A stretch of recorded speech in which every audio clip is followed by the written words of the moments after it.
We're taking it to the workplace. We're getting HR involved.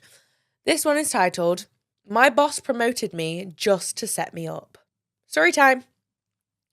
Tell me why I was living my corporate baddie dream. It turns out I was actually just the main character in someone's revenge plot. Well, I did not see that coming. I work in marketing. It's glamorous from the outside. Oh, and don't I know it. But really, just endless emails and pretending to care about fonts. I'd been bursting my butt.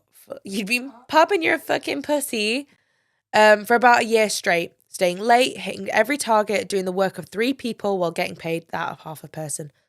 That happened to me, and it's the worst feeling in the world. I quit, became an influencer, grew my page by 1 million followers in 6 months. Felt like a good revenge plan, do you know what I mean?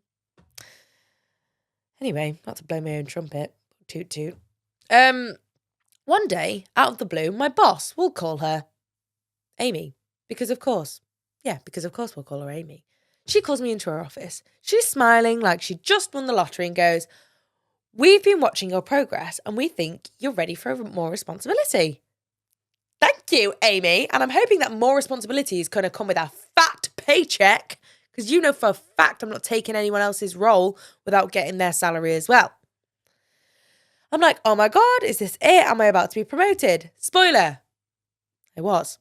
She makes me interim manager while she goes on her little spiritual retreat to Bali. I'm thrilled. I updated my LinkedIn. I buy a new blazer. I live for this moment. Stunning. The moment she leaves, things get weird. Deadlines start moving without notice. Clients never worked with are emailing me asking why projects are late. Co-workers are being weirdly cold. Group chats going silent when I message. That's the worst. Oh, that's painful. You know, when you like got a convo going and you chime in and then crickets.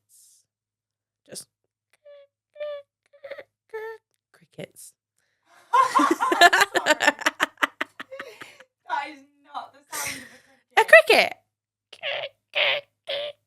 What cricket would you? The sound of the Grim Reaper.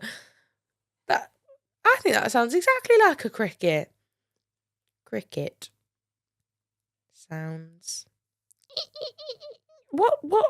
That's exactly what I just did. That's exactly what I just did. Shut up. One guy even accidentally... No. One guy actually screen shared a convo that literally said, "Let's just let her crash and burn. She'll be gone in a month." We're going to circle back to this moment because I have a story of my own to share. I started digging. Turns out, before Bertha left, she reassigned all the worst accounts to me, ones that were already failing. She shifted deadlines without telling me and told the exec team that I wanted to prove myself by taking on more. Oh, and the best part of all of this, she gave her actual favourite, this guy called Steve, a heads up on everything. They were emailing daily from her yoga retreat. It's not very zen of you, Bertha, is it? So when I brought all this up to HR, do you know what they said? It sounds like you weren't ready for leadership. Fuck off. Then, the plot twist of all plot twists. A week later, I found out Amy, the new intern who has just joined, is actually Bertha's niece. And guess who's already suddenly started acting like the manager while I'm being reviewed? Yep, Amy, the intern, who couldn't even figure out how to forward an email. So now I'm sitting here wondering, do I let this shit burn? Yes.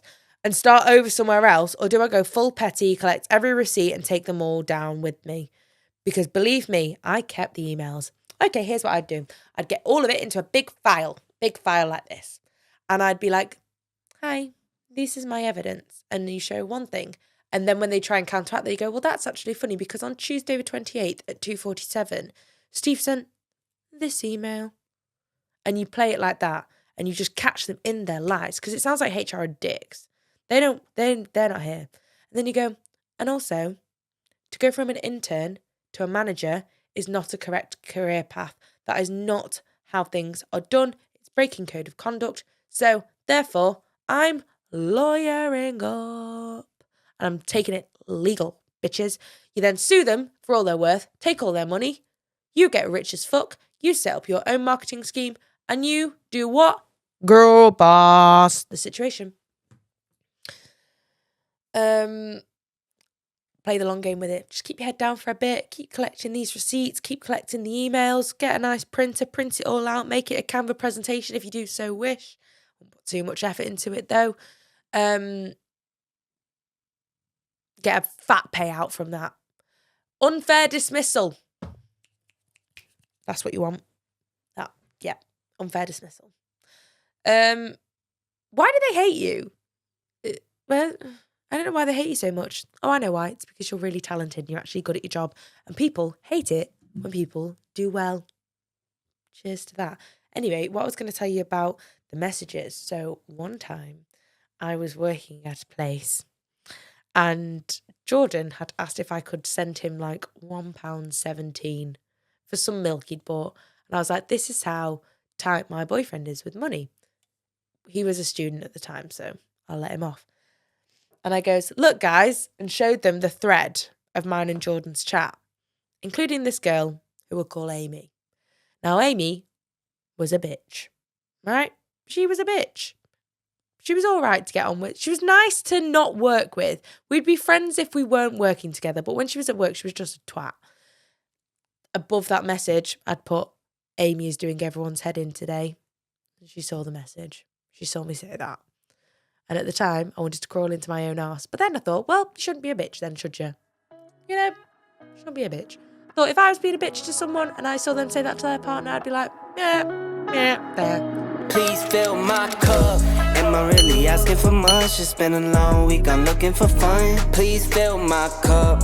Find me under the sun.